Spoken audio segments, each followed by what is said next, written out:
Hello, my friends. Hello, and welcome to this freshest edition of Less Fox Friday. I made a decision recently because one of the things I recognized was that I was limiting myself, as we all do, in the belief that in order to deliver Less Fox Friday, it had to be on a Friday because it was called Less Fox Friday. And if you've seen this more than once, more than this time, you know that there are times when I come in and say, "Welcome to Less Fox Friday on a Saturday. Welcome to Less Fox Friday on a Sunday." And if it was a Tuesday and I wanted to pull a card, I'd say to myself, "Well, it's not Friday. It's not the weekend. I can't pull a card. I have to wait until the weekend." And then the weekend would come and and so I'm here on another Less Fox Friday. I'm not even going to tell you what day it is because it doesn't matter. Because each of these polls is a Less Fox Friday. Why? Because it's not about the day, it's about giving less fox. Wink, wink, nudge, nudge. Know what I mean? When we give less fox, we clear the mental clutter that allows us to see with clarity who we want to be, how we want to show up, what's most important. And that is up to you. Who do you want to be in a situation on a certain day, on any given day, at your work, with your family, with your friends, when you're alone? How do you want to show up in the world?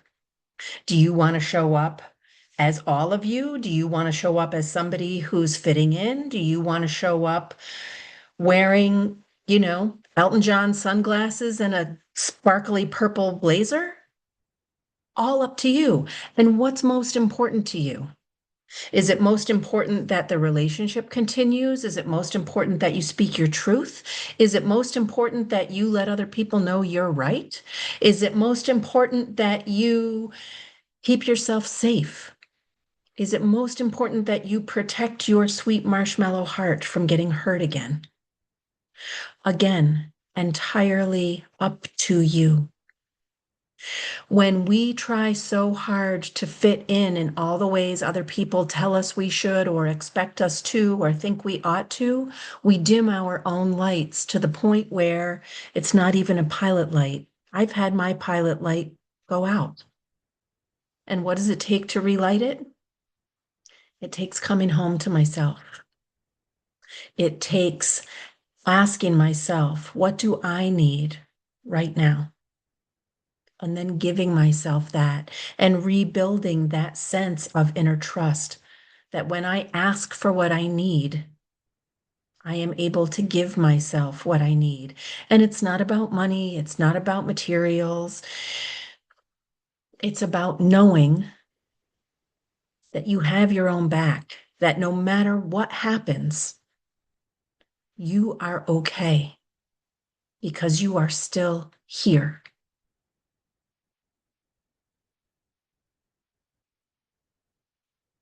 Okay. My brain just went in a million different directions at once. Let me pull today's card and we'll see what the Rebel deck has to tell us. And if it relates to this, and it might, and it usually does. Let's see. I got a 2 for today. I didn't even look yet.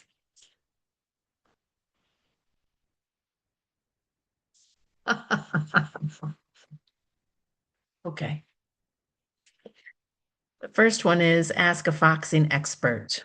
Don't rely on your friends or the internet. Listen to a damn professional. My very first thought is, who's the expert on you? Who is the expert at knowing what you need, at knowing who you are, at knowing how you want to show up in the world? Spoiler alert, it's you. We all spend so much time and energy looking for validation and confirmation outside of ourselves, for getting approval, for having other people say, yes, that's delightful. Here's your gold star. Here's your verbal doggy biscuit. I still want you to show up. What would it look like If you gave yourself the validation that you're giving everybody else, how would your thoughts, how would your actions, how would your self show up if you gave yourself what you're giving so freely to everybody else? Ask a foxing expert. The expert is you. The trick is to be vulnerable and honest with yourself. You are the expert on you. You know all the places that you have shown up with every cylinder firing and it hasn't felt like enough. You know all the places where you have dropped the ball, where you have dialed it in, where you have said one thing and done another, where you have told a bald-faced lie and looked the other person right in the eyes. And I'm speaking for everybody in the room. You also know what makes your heart sing, what brings you to tears, not of sorrow, not of joy, but tears of awe at the beauty you're witnessing in the world. You know what it takes for you to get out of bed in the morning, to put your feet on the floor, and to show up for one more day. You are the foxing expert on you. And anyone who says you don't know what you're talking about, anyone who says you're full of it, anyone who dismisses you, who belittles you, is not coming from seeing the true you. They are coming from their own insecurities, from their own stories, from their own experiences in the past of when people have said the same things and acted in the same way to them. You don't have to be the foxing expert on anybody else. You only are invited to be the foxing expert of you. And when you speak the truth to yourself, yes, we've all had ways that we've been human beings and we have not reached our potential or fallen down or created messes or catastrophes, whatever it is. Nobody is immune to that. We also have times that we've shown up and been the light in somebody else's world. We also have times that we have touched people's lives that we don't even know about. When you smiled at that person in the supermarket and their face lit up, it was because you decided that you were going to show your humanity. Be a foxing expert on compassion. Be a foxing expert on kindness and give that to yourself first. And if you can't give it to yourself, then give it to someone else and use that opportunity as a mirror to reflect it back to you. Sometimes we've been told so often all the ways that we are, all the ways that we are not, that we believe we're not worthy of compassion, of love, of kindness. And yet, simply by virtue of being here, you are worthy of all of that and more. Sometimes we can't give it to ourselves right away. It's a practice. Be the foxing expert on giving yourself what you need, not only to exist in the world, but to thrive. And if you need to rely on your friends to help you practice, please do. If you need to rely on your friends to say, I'm really struggling today, could you tell me one good thing that happened to you? Could you remind me of something joyful? Please ask your friends. And if you don't have anybody to ask me. Drop a comment, drop a question. Ask me, what's something joyful? If you're seeing this on Instagram, Follow an account called Tiny Little Joys. It is absolutely exquisite.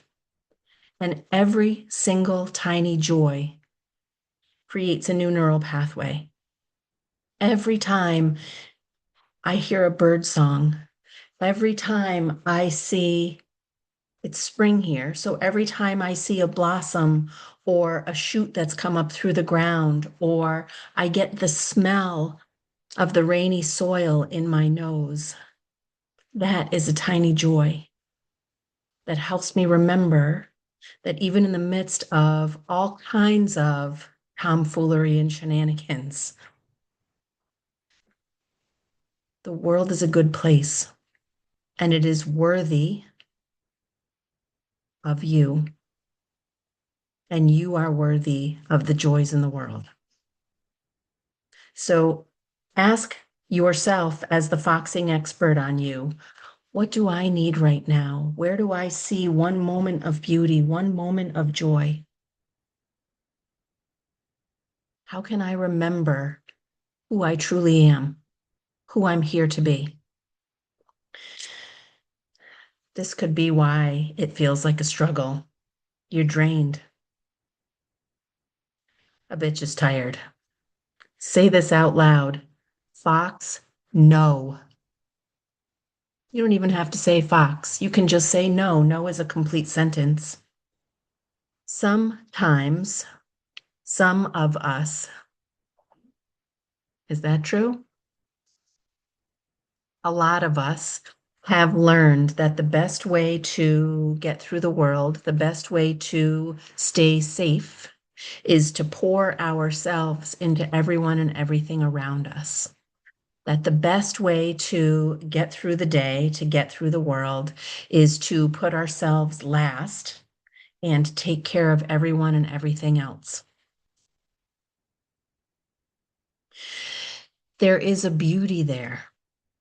There is a beauty in being of service. And we can only be of service to the level at which we take care of ourselves. If I'm drained and exhausted and I have 2% left, that's what I have to give. And when I give it, I'm giving 100%.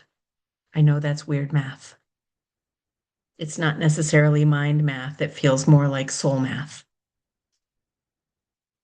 If you are drained, if you are done, if you are tapped out, what is one tiny little joy? What is one small way that you can serve yourself? I recently commented on somebody else's account. The person who had posted said she was driving around just trying to get back to herself after decades of serving her family, serving her her family of origin, her chosen family, serving her community, serving her neighbors, serving. She was trying to find herself. And I commented and said, yes, self-care is essential. And none of us were taught how to give that to ourselves. And a couple of people commented that that was basically bullshit, that this is the generation, this current generation is spoiled, that these were not their words, I'm paraphrasing. This was the general feel of the message, that self-care is nonsense, that their mothers never had that and they were fine and they served everybody and they found joy in it, that service to others is a way that we can feel purposeful and fulfilled. Absolutely. I don't disagree with that, except for the part where it sounded as though that's the only way to be useful in this world. When we give from a place of generosity, when we give from the heart, that is true giving in my experience. When we give with an ulterior motive, when we give with an expectation that it is going to be returned to us, when we have been brought up as people pleasers and believe that the only way we can stay safe is to give everything until we're drained, it's difficult to keep showing up from that place of generosity because there's nothing left. And when I talk about self-care with the people I work with, it's not the fancy self-care. It's not the mani-pedi. It's not the spa day. It's not the facial. It's not the massage. Those are all beautiful gifts. And a lot of us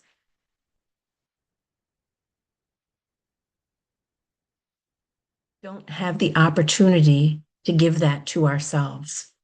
What can I give myself?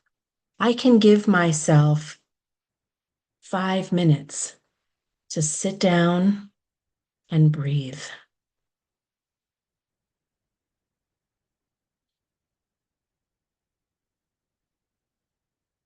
Heck, I can give myself 30 seconds to sit down and breathe. If I don't believe I have 5 minutes, I can sit down and take 3 deep breaths. Give that to myself. There was a time earlier in my life when my mantra was, I don't know if I can do this forever, but I know I can do it for one more day. And that transformed itself into, I don't know if I can do this forever, but I know I can do it for the next 5 minutes. Sometimes that's all we can see is the next 5 minutes. Sometimes all we can see is the next 30 seconds. And when you are drained and 30 seconds is all you can see, it's difficult to show up in any other way.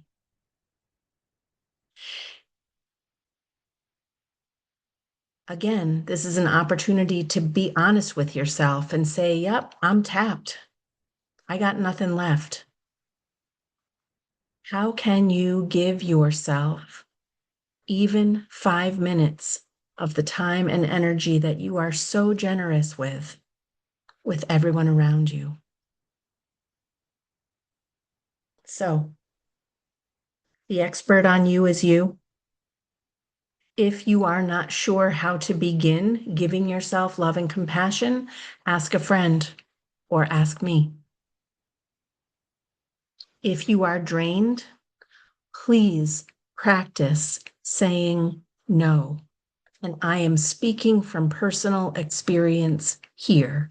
You can literally practice in the mirror saying no. No, thank you. No. Fox, no. No. Sometimes at arm's length, sometimes from across the room. We have to say no to some things so that we can say yes to what matters most to us. We cannot be everything to everyone. We can be everything to ourselves, for ourselves. When you can give yourself the love and compassion, the energy, the attention that you give so freely to other people, you begin to rewire your brain. You begin to create new neural pathways. You begin to see the tiny little joys. And you begin to remember what it feels like to come home to yourself. You can always ask yourself those 3 questions. Who do I want to be? How do I want to show up? What's most important to me?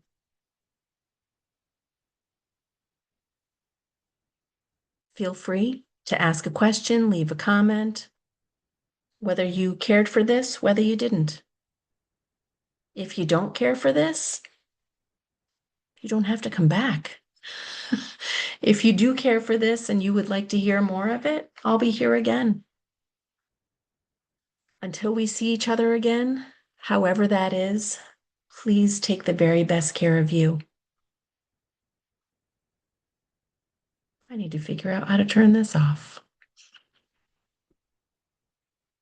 That's not it. There it is.